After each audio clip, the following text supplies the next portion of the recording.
Accessible campaigning, universal health care, poverty rules, and housing are the topics discussed today with Connor Burbridge. He's the Democratic Progressive candidate for U.S. Senate from Rhode Island. I'm Annette Bourbonnais from Nothing Without Us, Stories and Discussions of Meaningful Inclusion, and this is the CriptheVote subseries. I am a 70-ish-year-old woman with dark-rimmed eyeglasses, wearing a pink shirt and sitting in a power wheelchair. Please take the time to free subscribe if you have not already done so. Give me a like, make some comments, and I do read all the comments. All podcasts are available with captions in English and other languages that are available in the settings of your computer. This evening, I'm honored to have as my guest Connor Burbridge, who is the Democratic Progressive candidate for the U.S. Senate. So welcome, Connor. How are you? Great. I'm so happy to be here. Thank you for having me, Annette. Well, I'm happy to do this. Give you a little bit of history on the CriptheVote subseries. The actual CriptheVote movement was started by a disability advocate by the name of Alice Wong, the late Alice Wong, and two of her colleagues, Andrew Pulrang and Greg Barrington. And the idea behind it is that candidates never talk about disability, Mm. not during campaigns ever. And I had tried, not 2 years ago, but 4 years ago, tried to get a candidate. I asked a couple of questions about disability, and the answer was a little bit of a stammer, and then I'll get back to you. And of course, never heard back. And that's when I found out about this movement that had been started by Alice Wong. And so I decided, yeah, we can push it this way. I didn't have the podcast at that time, so I, decided to do this. So the truth is 26% of your potential voters have a disability. And that 26% makes us the largest minority in this country.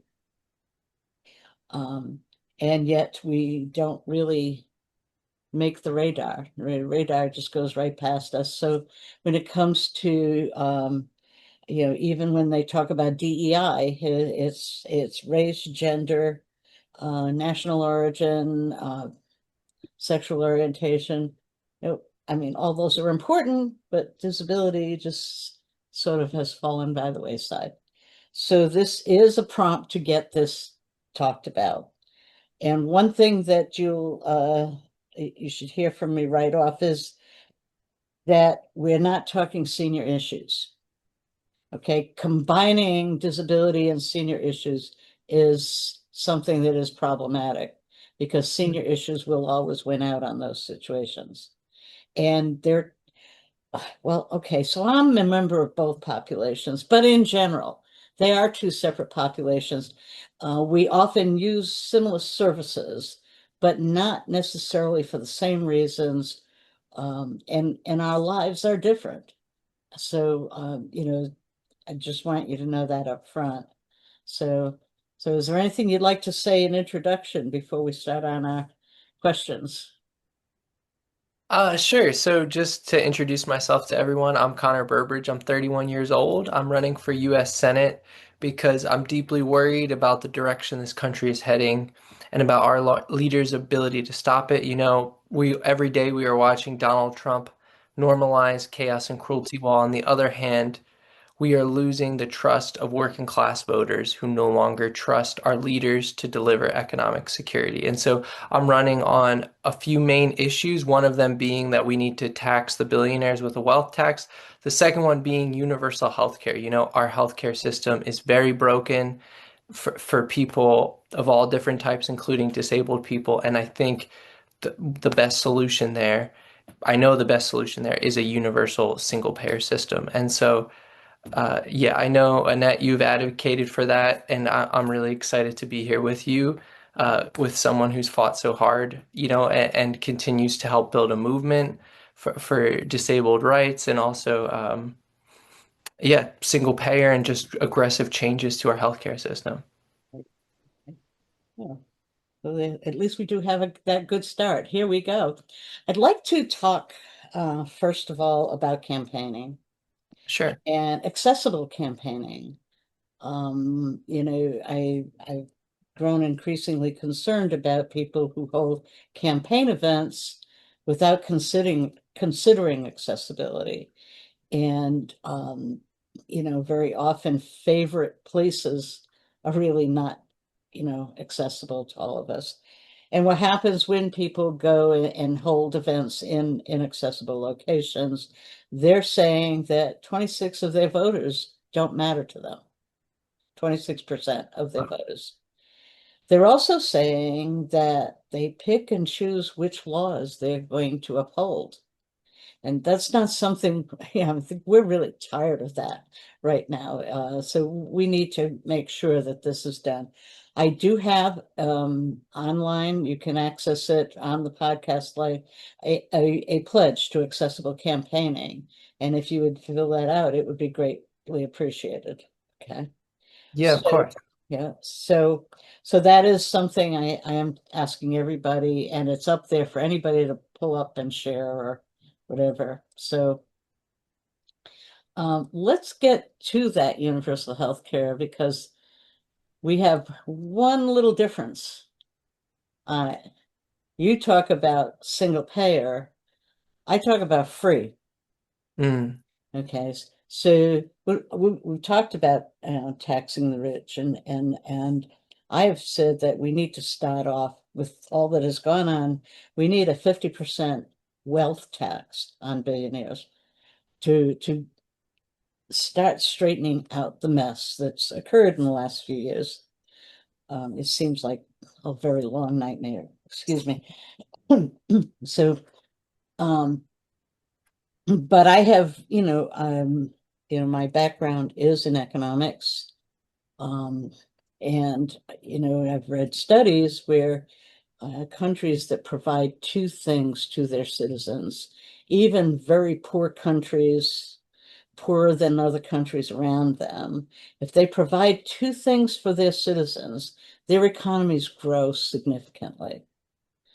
And one of those two things is healthcare, free universal healthcare. And I'm going to tell you one of the reasons why. Okay, so I think Medicare for all, which would be a single payer thing.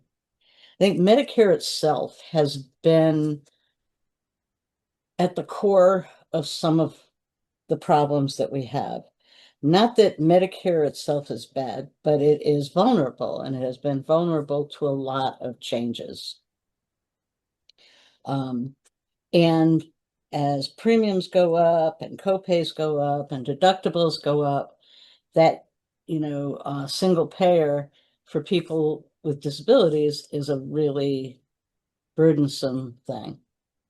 And so it allows this ongoing discrimination where I do feel if we said, well, let's do it right, set up a semi-autonomous board that is not subject to Congress, mhm. um, and let them be the ones running this system. They should have a healthcare background, but not, they'd have to divest themselves from any um, dealings while they're serving on this board, much like the Fed.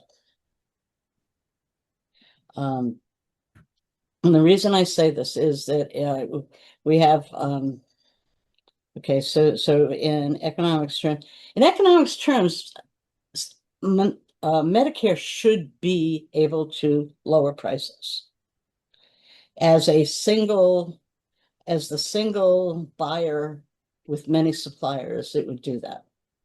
It's monopsony, and it has that ability. But Medicare kind of went off into the ditch on this, where it says, oh, well, okay, that's a lot of suppliers to deal with. And so they then made the suppliers compete for the ability to serve areas and diminish the number of suppliers. So we have essentially an oligopoly there and a monopsony there. And the oligopoly says, okay, well, we won this, we can do what we want. Yeah. And prices have gone up significantly since they've done that. So, it is something I would ask you to consider. I know this country is afraid to do this, afraid of the taxes, afraid it's a big, giant step. But right now is the time to take a big, giant step.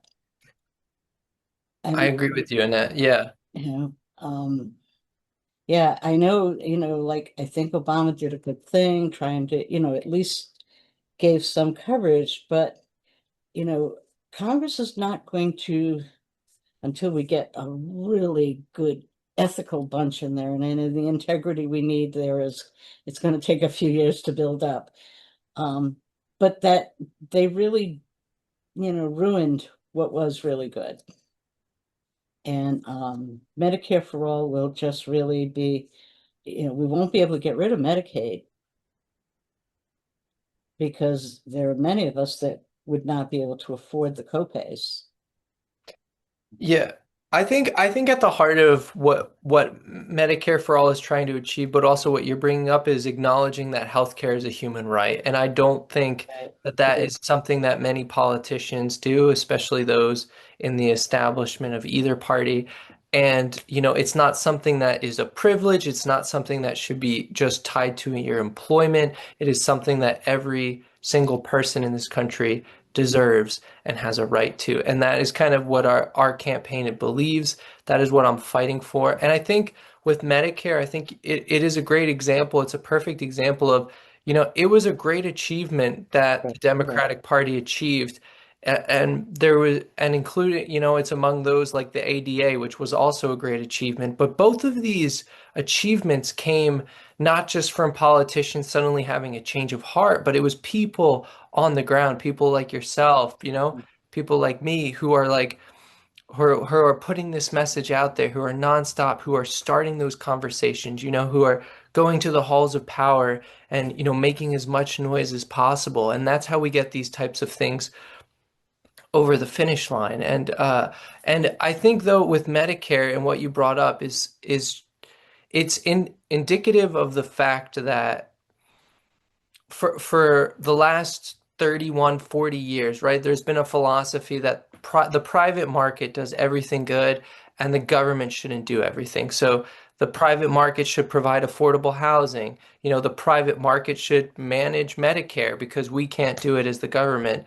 The private market should manage the energy system, electricity and gas. And I think what we found over the last 40 years is that it just that idea is just bankrupt and it's been a lie and now people are struggling. It's a second gilded age while the rich get richer and we are all struggling. And I know um yeah, you advocate for taking big swings to make changes and that's something that my campaign represents as well. And so we believe that government can make a difference in housing, in healthcare, in our energy system, and that's what we're fighting for so that everyone can afford a good life and have a good life and whatever that looks like for different people. Right. I think the time is ripe for big changes. I think people in general, no matter what party they are getting tired of the incremental and then the grift and the incremental and someone else's fraud. And we need to, just at this point in time, we need to be brave. Say, yep, maybe this doesn't work 100%, but we need to take that giant step. We've got a glider with us, so if we jump off the cliff, we can make it work. And I think it's time because we incremental right now is going to be nowhere, is in my view. Yeah. That's my view. I'm not running for office.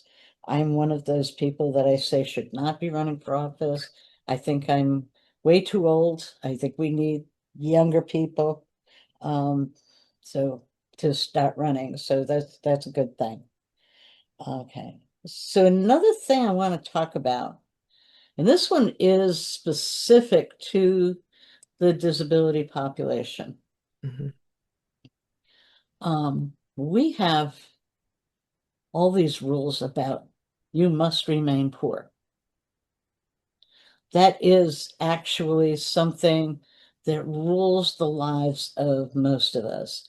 And actually Medicare for all can really, not Medicare for all, but the free universal health care can change a lot of that, because whether or not we get assistance in disability related costs depends on our keeping our income below 2.5 times the federal poverty level. Now, first of all, the federal poverty level was never intended to be a limit on anybody. It was intended as the federal poverty level was intended as a measure of how many people in an area need, more types of assistance. But it has been used as a limit. And the way it works is if you earn money, and this is going to become a big problem with the Medicaid rules, work rules, because if you earn money and you go over that limit by even just a very small amount, you lose everything. You lose your health care, you lose any kind of supports. So, and I've lived with this for many years, unfortunately. So you're always aware that this line is there.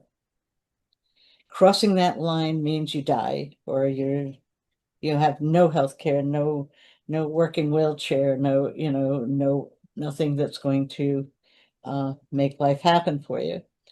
And it's an additional stressor. It is a significant additional stressor. And it's very challenging.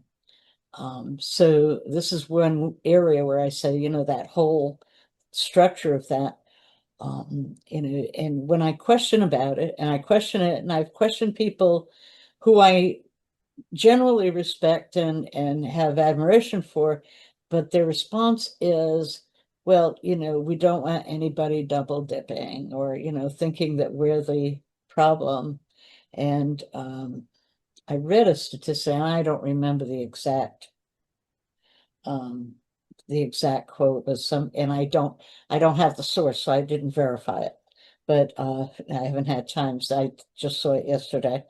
But that it costs each individual American $36 a year to provide SNAP for those who need it, and something like $697 a year for corporate benefits. I don't know the source, and so I can't verify it.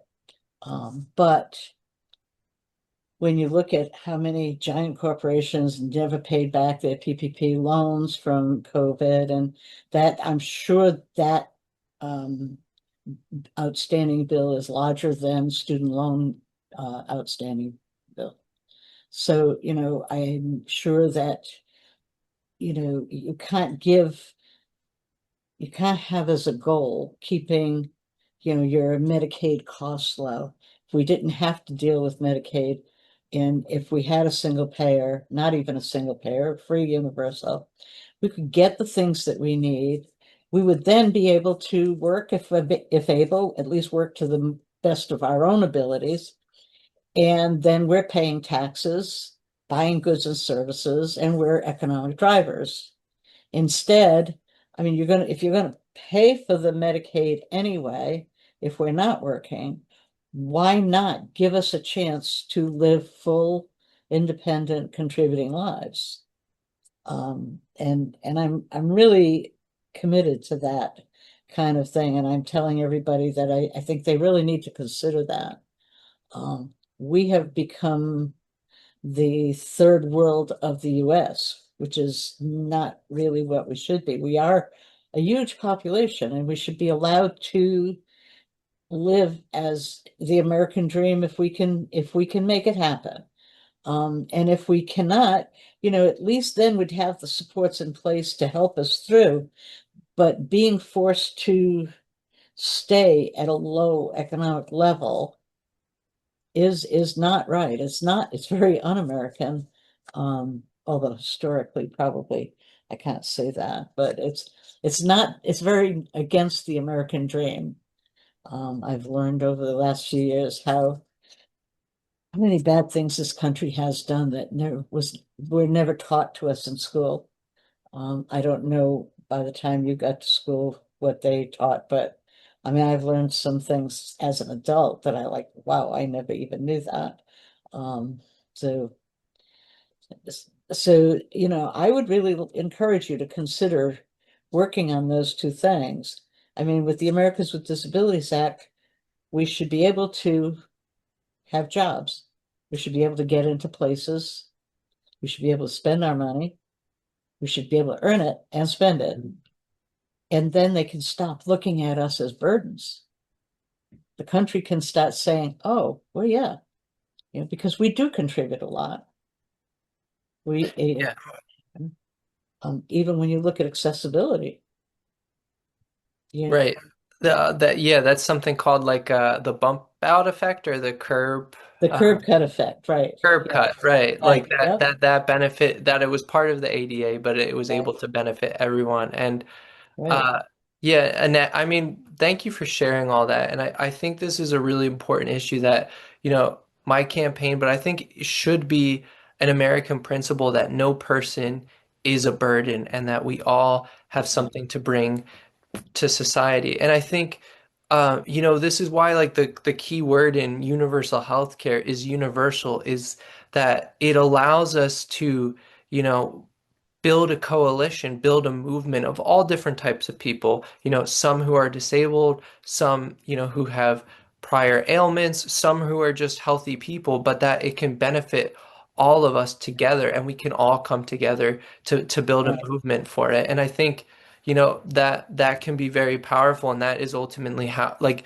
building those coalitions, like with groups like the, disability community, the disabled community, and uh, even seniors and elders. Like I think just this universal healthcare system can benefit everyone across the board, and I think that is kind of what our leaders need to be doing, is bringing people together through communication, through meeting with them, through going on different podcasts and letting, be starting these conversations.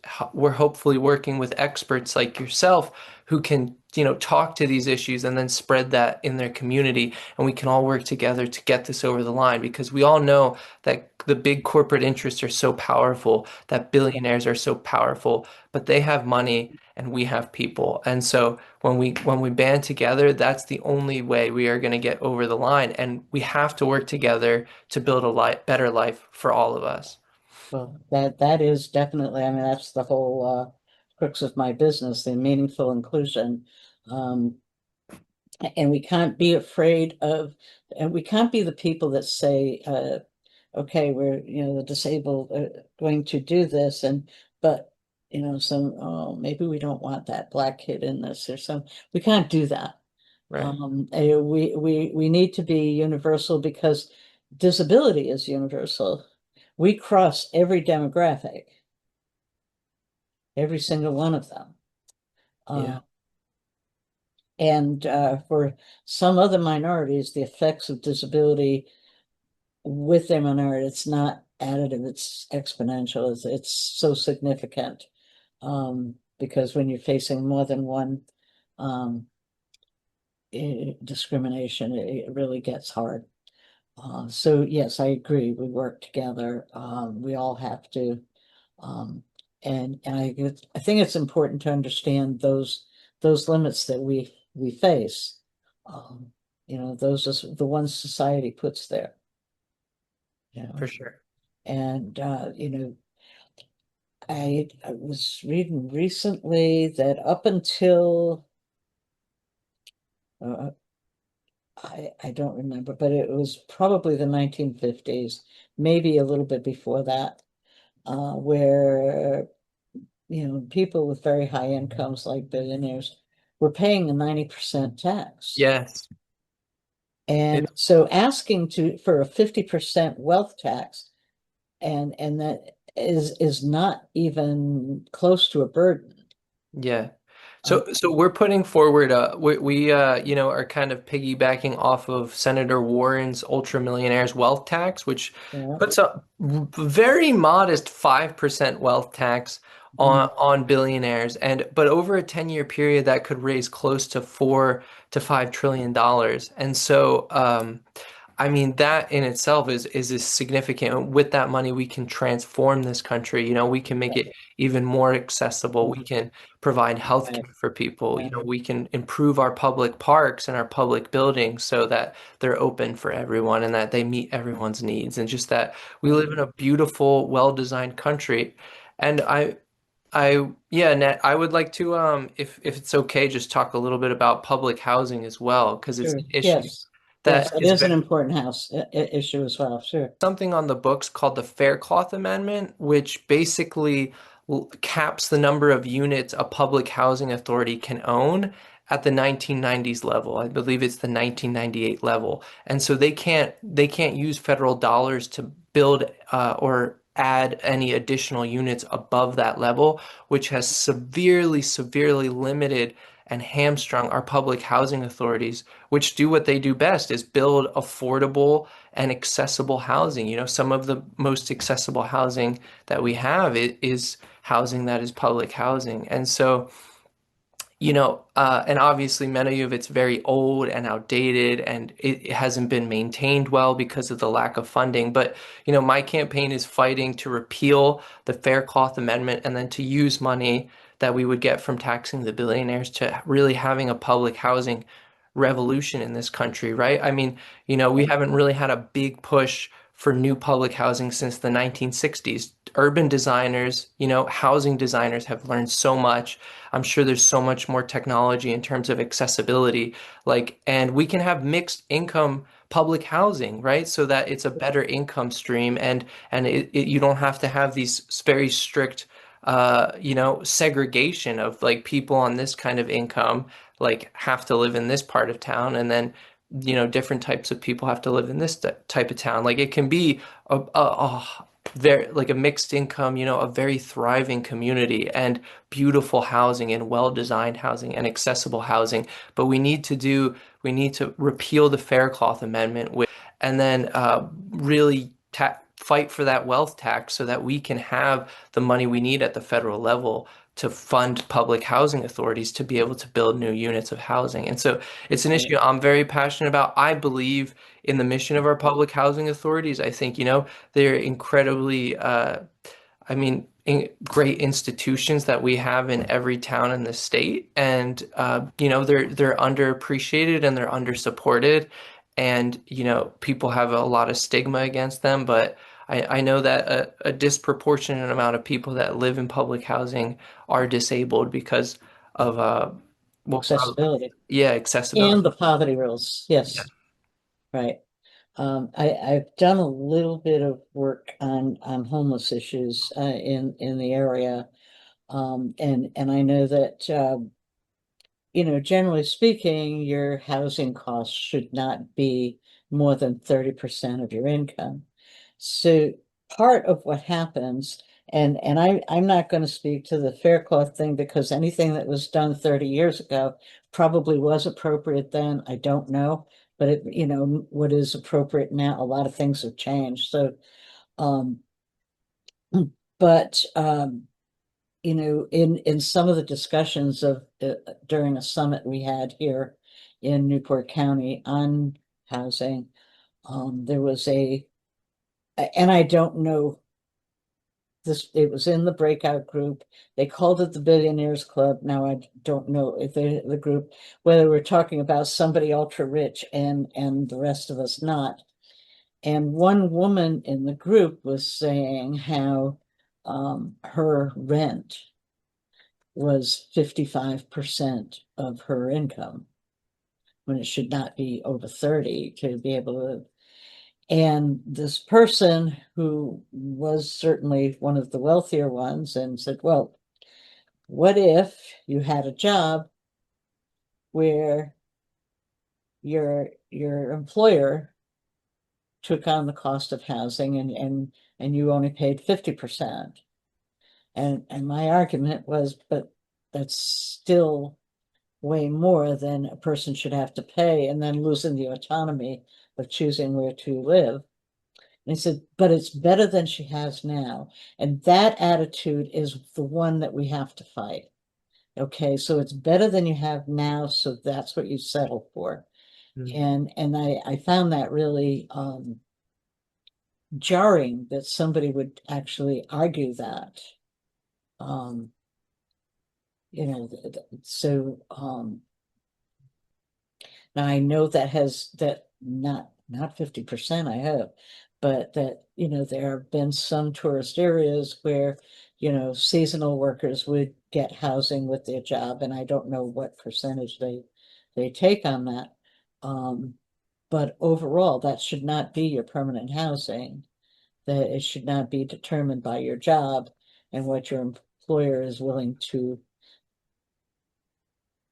where your employer is willing to let you live. I mean, that gets a little bit un-American in my view. Um, That reminds me of like the company towns, like back in, the yeah, turn of the 20th century, like where, yeah, right, people would pay all their paycheck basically for in the company store for their groceries right. and the company Yes, housing. yes, and there was actually who sang that song? Uh, that was a line in one of the songs. I owe my soul to the company store. Yeah. Oh, Yeah, I don't know. I've heard Bella May play a cover. They're like I yeah, heard them at Rhythm and Roots, and they yeah, right. I can't remember the song, but I know, as soon as you said that, that's what I thought of. And we did have company towns, like in nearby Massachusetts, Hebronville, Dodgeville, those were company towns. right. Um, in Rhode Island, I think a lot of Central Falls, because it's right on, it was a mill town, so, it would be that. Some in Woonsocket as well. So, and that's not, not what we need. We need housing. We need enough, you know, places for people to live. And if people can afford more housing, I don't object to that. We've a lot of people in government and in our state, in our country, like have this real stigma against Right, public housing, and it's just very outdated, and right, I think it just helps feed this narrative that the government can't do anything right. But I think that's starting to unfold because like we are, I believe, in a new gilded age where the rich are just at such an insane level of wealth, and right, the rest of us are struggling, like, disabled people, but just obviously regular people who are trying to work a 9 to 5 job or might be working two jobs. And just so many right, people are struggling. And I think they're starting to see the lies in that. I think right, government in some ways can be our best ally for all types of people to fight for us against these corporate interests, these billionaire interests. And right, that's what right. my campaign is about. I am a Mhm. fighter. And kind of what you said too about people always ask us to settle. And I think there's something to be said, obviously, about making progress when you can and not being so dog-headed about it. But I also think it's like we should always carry our North Stars with us, right? Like healthcare Exactly. is a human right. Everyone Yes. deserves accessible housing and high quality housing. Right. Yeah. Everyone deserves a good quality job that gives them meaning and with a good wage. Right. These are our North Stars, and while we might not be able to, immediately guarantee every person a high quality home of their dreams, but that like these Right. are what our leaders should be holding dear in their hearts, and every day Yeah. that's they're going to work for over the length of their career and get as much progress done as reasonably possible. I think the Right. settling is just like, well, why aren't you expecting less? And it's like, no, we deserve the world. Like all Right. of us work so hard, and we are just human beings, and we deserve a good life, all of us. Like whatever we decide a Right. good life means, we should be able to have the opportunity to access it, and that is Right. just not true for too many of us across the spectrum. Right. And right now, like I say, we as we emerge from what has been going on, we need to do everything we can to make sure this never happens again. This was not normal. This was not business as normal. And so it means that we need to take giant steps, is my view, is we need to take giant steps and say, okay, yeah, no, we're not going to settle this time. We're going to do what needs to be done. Um, you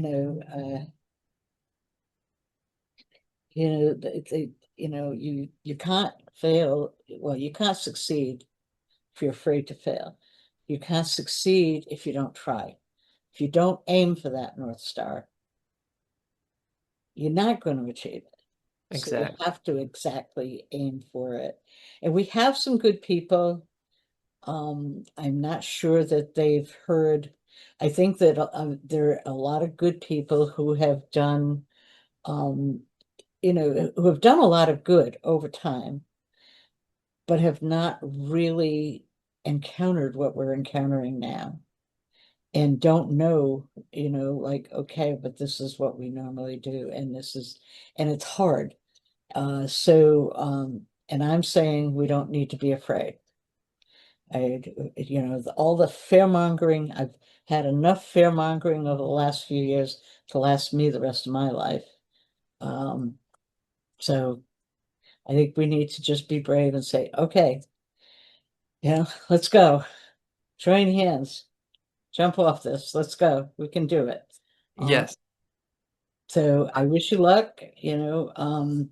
I thank you for doing this with me. Is there anything else you want to add before we No, I mean, if anybody that is listening, has any questions or comments or suggestions for us, always feel free to email us. You can find the email for the team at burbridgeforri.com. And it was just an honor okay. to be here with you, Annette. I so much value your work and appreciate the tireless and often thankless work that you're putting in to keep this Uh, podcast going. And I hope to meet you in person one day, and you never know, right? yeah, on the trail. It We're, could, we are going all over. yeah, We'll look into the campaign accessibility pledge, because that's incredibly right. important to me, and Yeah, I yeah, appreciate you just having this conversation, and yeah. right. Okay. Well, I do wish you luck. You know how to find me if you have questions or need something that I can help you with. And that's something I offer to everybody. So I don't want anybody to think that if I'm doing that, I'm saying they're not good, because that's not necessarily the case. Um, but I do think it is time for bold to be bold. Yes, that's Um, the motto. The motto of our campaign is brave and bold, and yeah, that is what I embody, and that's what I hope to embody in Washington, D.C. We have a big uphill. It's a fight worth fighting, and I will never stop. okay. Well, thank you very much. Thank you, Annette. And this year is the year for the midterm elections. For Rhode Island, that means it's this year all of our state legislators and senators, the major office holders, governor, lieutenant governor, treasurer, secretary of state, and attorney general are elected as well. If we want change, we need to inform all of them that they work for us. They are our employees. We need to tell them who we are and what we need to make life fair for us. We need elected officials who will listen to us, and we need to tell them what will work and how what will work for us will benefit the state also. We're providing them with a job description.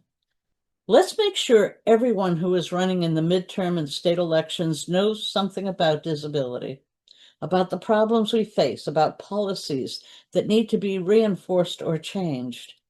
In the spirit of the late Alice Wong and her associates, Greg Barrington and Andrew Pulrang, let's keep hashtag CriptheVote alive. Use that hashtag on social media to make our voices heard. I am running a CriptheVote subseries on this podcast for everyone running in Rhode Island to come and talk about disability issues and policies. This includes those running for election or re-election for Congress, Senate, governor, legislature, local races, all the major offices in this state. Now, during the 2024 election, I had a pretty decent response to requesting participation from office holders and candidates. And I was pretty new then, so I hope for the same or better in 2026. So far, it's looking good. Now, as listeners to Nothing Without Us, you can participate in this. Let me know who you want to hear from. What do you want them to know? What questions do you want answered? And let me know if you would like to join me in that interview and information session. Nothing Without Us should be a place for many voices to be heard. And while I'm pretty in touch with disability issues, I think I am anyway, I'm sure some of you will think of things that I do not. If this is to be a lively community, then you should have a seat at this table. It is through empowering ourselves that we will be able to protect our rights. So let's do it. You can tell me in the comments who you want to hear from, what questions you want asked or issues discussed. And if you want to join in this interview, let's make all of our voices heard. Now, I have begun inviting current lawmakers and known candidates. This will be nonpartisan, and I want to include questions and comments you submit, as well as some of my own. The focus of these discussions will be about disability and how laws and policies affect us. This is not a regular general campaign thing, because what we want is the disability discussion. They never get that in the general campaign stuff. So anyone running for office needs to declare in just a couple of weeks, by June 24th. So getting started now is not too soon. I have published a pledge to excessively campaign that is posted on Patreon. Please download it and give it to every candidate you encounter. Let them know that the disability population comprises 26% of their voters, and that they need to consider this when campaigning. Signing it will tell that 26% of voters that we matter. It will also indicate that those running for office are not going to pick and choose which laws to uphold. And that's not picking and choosing is a quality we desire from our representatives in government. So thank you for listening. I'm Annette, and this has been Nothing Without Us. Please subscribe to this podcast. Even free subscriptions will give you access to all the regular and important episodes, including the entire CriptheVote subseries. So, that's part of the free one. So share this podcast and make comments. I do read them all. Now, while basic subscriptions are free, there are benefits to paid memberships, including early access to some postings, special postings only available to paid members, and a monthly live episode to those on the activist tier. My goal is to make this a lively community where voices will be heard. The second live episode has been posted, and Sarah Everhart Skills joined me for that one for a discussion of developing the agenda for change. What is it we need to see? Our third episode will be on July 2nd, and like the first two, will be free to all subscribers, even free subscribers. After that, access will be available to those on the activist tier and to people who purchase a ticket. But check out these live episodes for free. Just free subscribe if you haven't already. Now, you can purchase memberships if you're going to purchase them on an annual basis rather than just on a monthly basis. And you can gift a membership to someone else. Tell your friends they can find this podcast at patreon.com/nothingwithoutus, on YouTube and Spotify. And you can also find me on LinkedIn, Blue Sky, Instagram, Facebook, and Threads. So until the next Nothing Without Us, I'm Annette.